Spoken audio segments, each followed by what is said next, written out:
Blackstone, Courtney Cronin, Woody Page, Clinton Yates. NBA season preview extravaganza. Every year, somebody on our panel picks the team they cover to win it all. Usually it's Plashke and the Lakers. Womp womp. This lineup today, I see Washington, I see Chicago. Yeah, Woody, right. Maybe you'll do something. Let's go around the horn. Don't give it that way.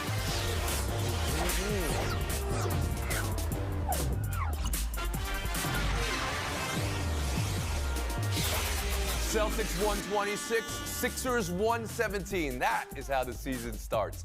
And after the toil and turmoil and Sturm und Drang of the offseason, how Boston picked up the basketball right where they left off. Joe Mazzulla, a gum-smacking coaching debut.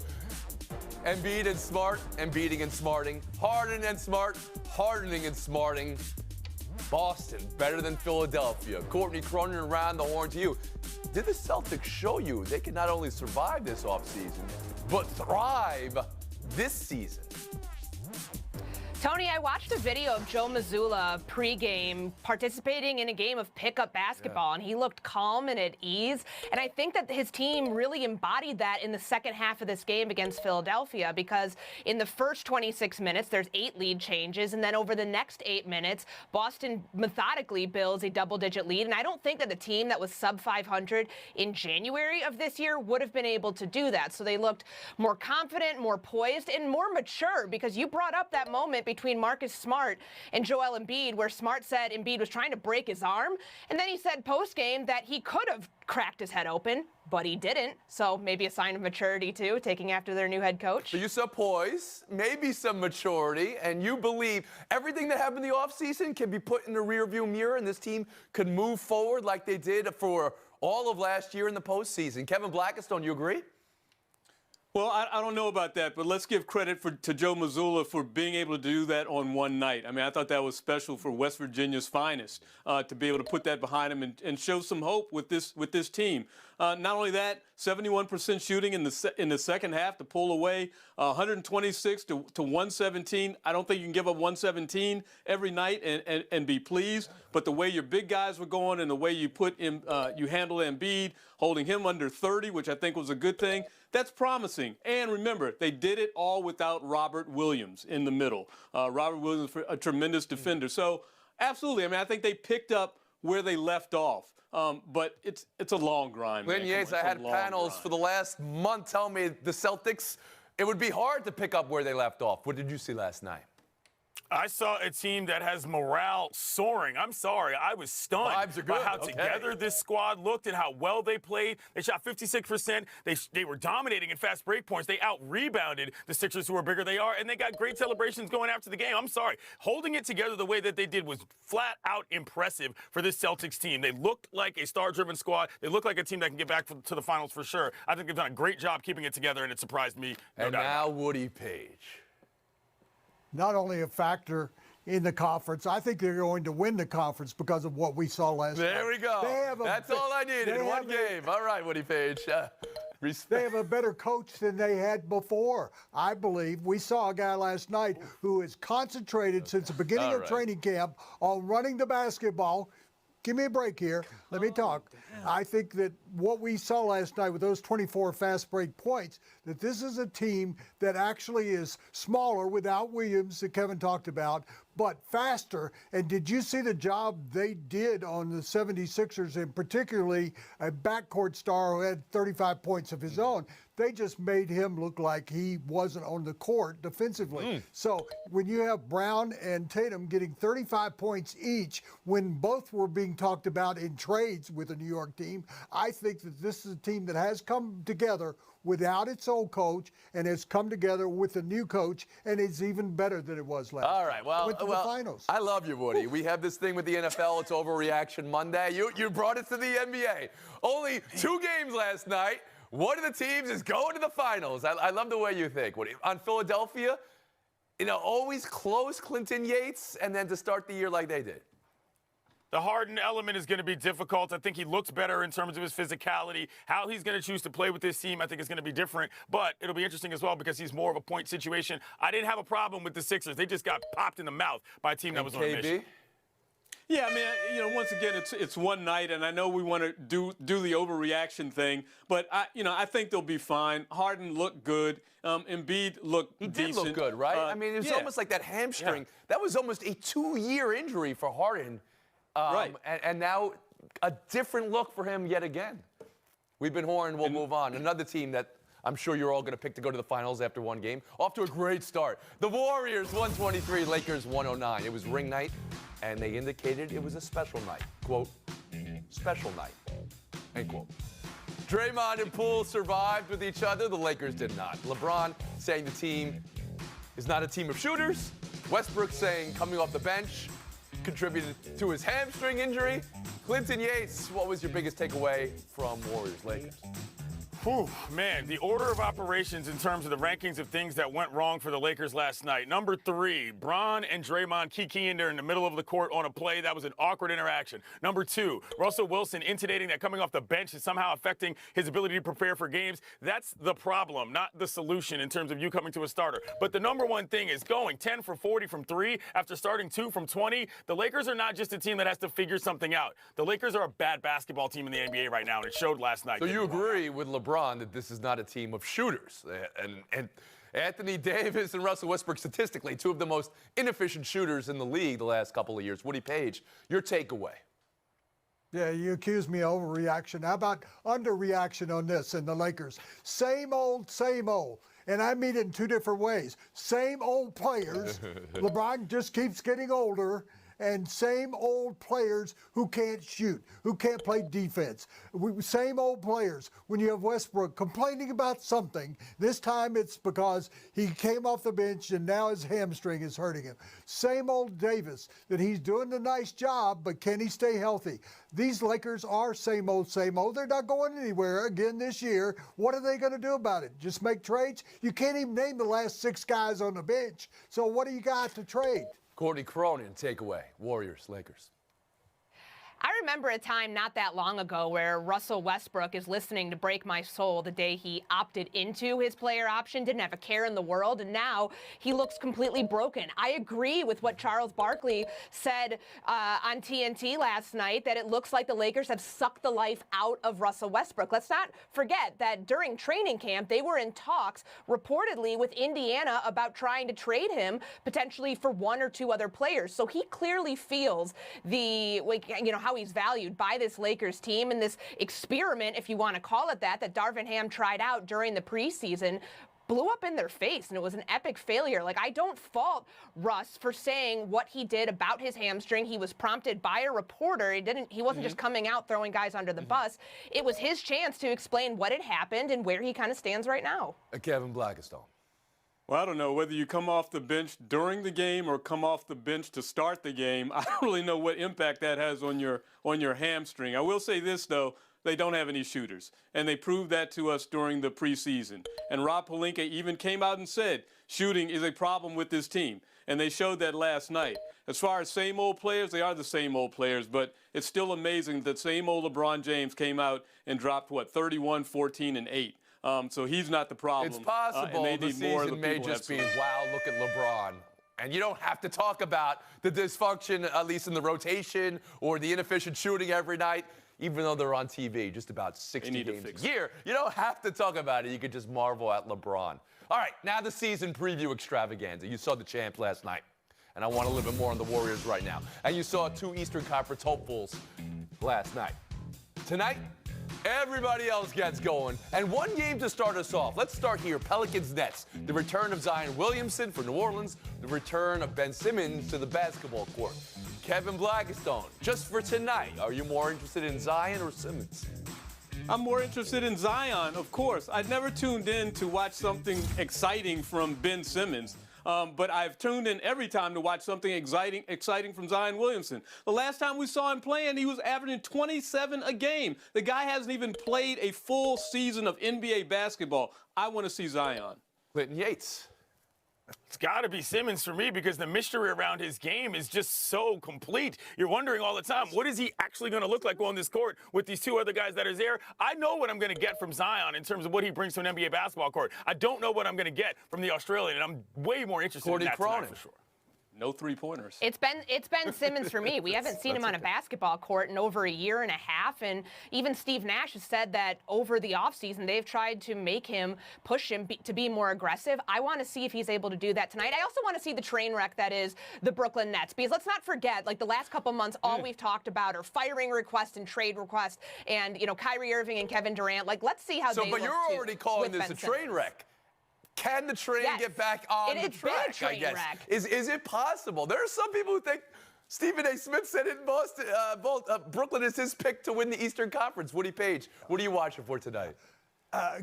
Kevin, we're going to find out about Zion. He's been injured 7 times since he was in college. Can we at least get him through 10 games before we start paying attention to him? It's got to be Simmons because his coach said in the offseason, I don't care whether he ever shoots a jump shot. I think that's the most important thing that's going to happen tonight in the NBA. Is he going to shoot a jump shot? Is he going to make a jump shot? That's what I want to see. All right, Woody Page. Some bated breath here. I believe you can do this. Season preview extravaganza, your pick to win it all. The forgotten team in the Mountain Time Zone. Keep this in mind. Stan Kroenke has won in the past year with the Rams. He's won with the Avalanche championships. His next one is with the Denver Nuggets. There it is. Okay, I don't know if I would leave with the owner of the team. People forget them maybe the MVP, maybe the return of Jamal. But there it is, Woody Page. Michael Porter Jr., 2 additions to that team. MVP. God. So Denver, now let's buy or sell Woody Page before we get to buy or sell. Denver's chances of getting past Golden State. Clinton Yates? Decent with Murray, but no. Dubs repeat. Come on. What are we talking about? Let's go prisoner of the moment here for me. I'm going with the Golden State Warriors. Well, that's not exactly prisoner of the moment. They're the defending champions. Kevin Black. Well, they just won last night. That's what I'm going off of. If not for an injury to Chris Middleton, the Milwaukee Bucks would be working on a three-peat. It's the Milwaukee Bucks. The picks you make equal the mute you take or the points you get. Woody Page going high on the Denver Nuggets. Buy or sell. I'll see you at the end of the season. The Real. It stinks. We're on opposite Phillies Padres right now. Our airtime, tape time, and game time we can't talk about. But I'm still guffawing over this Kyle Schwarber home run last night. You tell me 488, I tell you 688. It's the eternal debate, small ball versus home runs. And it's what the strategy was for New York yesterday in beating Cleveland.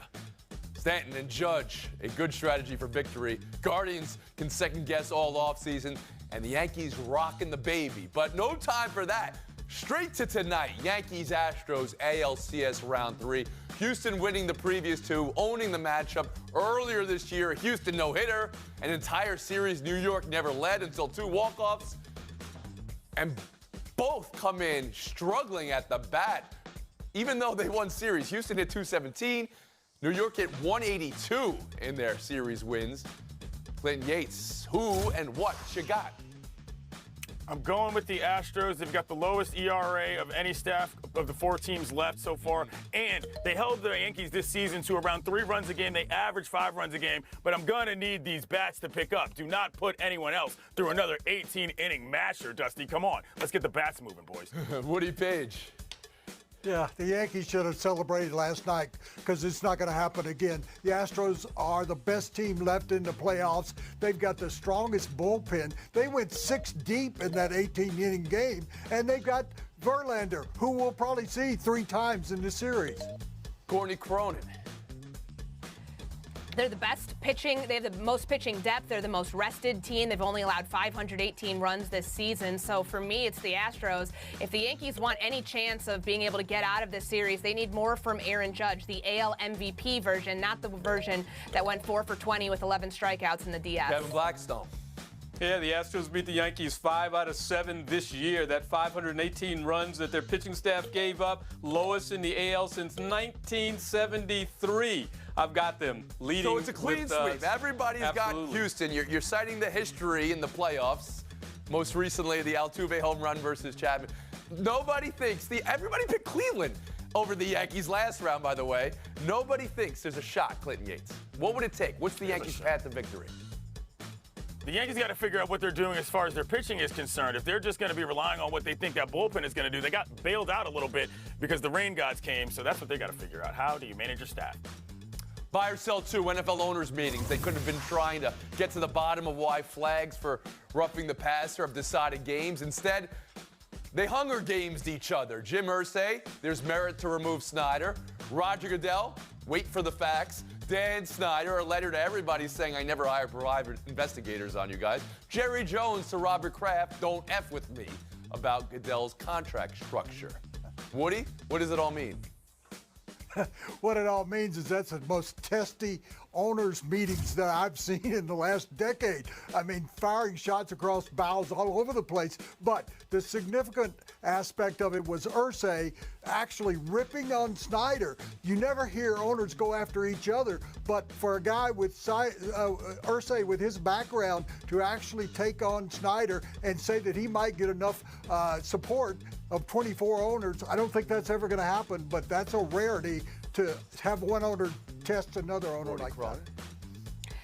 To Woody's point, that's why I think Jim Irsay was the perfect messenger to do this, to say this at owners' meetings, because he's been very open about his past indiscretions, alcoholism, addiction, and he said, because he was asked about, well, Daniel Snyder claims that he's got dirt on everybody. He said he can investigate me until the cows come home. He's not going to he's not going to stop pressing forward with this. So I think that he was the perfect messenger to do this, and he clearly had something to say, because owners don't just stop for media scrums at these meetings. I've covered them. That was Jim Irsay being very calculated and wanting to get this message out. Kevin, the infighting among owners, something or nothing? It's nothing for now. You know, the Washington Post had an excellent report about what owners were thinking about Dan Snyder just a week or two ago. Obviously, ESPN had another report suggesting the same kind of thing, that there's this discordant feel among these owners with Dan Snyder, but I'll believe it when I see it if they actually send him out of the boys club. This was a lot of billionaire talk, but until they do something, that's all it is. Clinton Yates. Yeah, the most intriguing thing about this to me was that Dan Snyder was trying to act like he's some sort of a kind-hearted human being reaching out to other owners. I mean, the fact is that he revealed there is a problem with the schematics of the Death Star, and that thing could get blown up, and that is probably going to happen sooner than we think, I believe, when it comes to Ashburnistan. It's going to be really interesting. Jerry Jones and Robert Kraft, Courtney Cronin, anything there? Don't F with me is what Jerry said to Kraft. Yeah, and it's interesting that Jerry Jones was the only owner who voted against the contract structure and the extension for Roger Goodell. Not surprising. You guys get geeked up over these NFL owners. Me, I mean, tell me why there are flags for non-roughing the passer plays that are deciding the results of games. Get to the bottom of that before you guys get your little Lord of the Fly situation going. Clinton Yates, Kevin Blackstone, thank you for the time. Woody Page, Courtney Cronin, Showdown, 2 minutes. All rookie quarterback categories and even some second-year quarterback categories. Bailey Zappi fever in New England, and whispers, no one's willing to call it a report, whispers that maybe not everything is great between Mac Jones and the Patriots. Jones currently 85% healthy, another report said. So my question to you here, Courtney Crone, how do you think Belichick makes this call, Zappi or Mac Jones this week, Monday night? Well, I'm still a rookie on this show, so I will go with the rookie over the vet. They've been winning games with Bailey Zappi. Mac Jones himself said that he's not 100% healthy. So of all weeks, you don't make this switch when you're playing the Chicago Bears. That's the whole point, Courtney. If he's not over 80, 85%, you can't put him in the lineup. You continue to go with a guy who sounds like Taffy you'd get on the boardwalk in New Jersey. He's the solution tonight. Zappi's Taffy? I love it, Woody Page. How do you come up with this stuff? We'll move on. Showdown 2, Draymond Green. That pregame, post-fight documentary we saw yesterday. Talking about how Draymond was in exile. That was the documentary's word. Give it to me Siskel Ebert style, Woody. How many thumbs up? How many thumbs down? Which direction? Well, he made it seem, and the documentary did, that he was the victim in all this. He's the one who actually caused this documentary to have to be aired. I give it 3 thumbs down. Okay. Thank you, Woody. And Courtney Cronin? Yeah, another athlete-produced production, and he's the one who hired the narrator who used the phrase exile to explain where Draymond was when he was missing practice, so I'm not a fan of it whatsoever. Woody Page, 3 thumbs up, 30 seconds of FaceTime. As the only person at ESPN who actually lived in a dormitory that was in Neyland Stadium in Knoxville, and I could look out my window and see into the football field. I was once a part of tearing down a goalpost and dragging it off the field to the river. Well, over the weekend, you know what happened in Knoxville. They have donated money of $160,000 so far to replace the goalpost. If you'd like to participate, because you know Tennessee is poor and they need the money, they actually are replacing those goalposts, and it was a great moment for all of us who are involved. They have $1 billion, Woody Page. You crafty veteran, Woodrow. 52 cents. We know what happened.